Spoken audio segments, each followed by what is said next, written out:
Israel's defense minister is in Washington this week as his country continues to defy calls to reduce the suffering in Gaza, even with mounting criticism from the U.S., its main military backer and ally. Thank you, Secretary. The defense minister is set to meet with the U.S. Defense Secretary, the Secretary of State, and other senior officials. The visit comes at a time of increasingly strained relations between the two allies over the trajectory of the war. The Biden administration is calling on Israel not to invade Rafah, where Israel's relentless bombing campaign has already forced much of Gaza's besieged population to flee.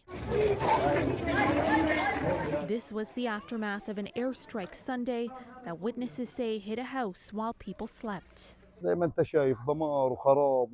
say Rafah is a safe area and instruct people to come here, he says.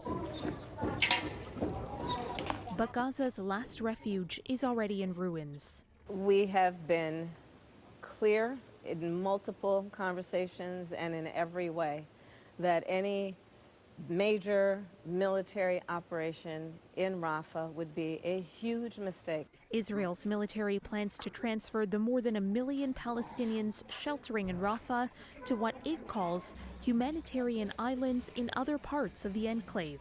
The U.S. Vice President pushed back against that plan again on Sunday. Let me tell you something. I have studied the maps.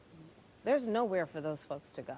Israeli leaders have showed little sign of relenting to American appeals, setting the stage for potentially difficult talks. Asked whether there would be consequences from the U.S. for an Israeli operation in Rafah, Vice President Harris replied, she's ruling out nothing.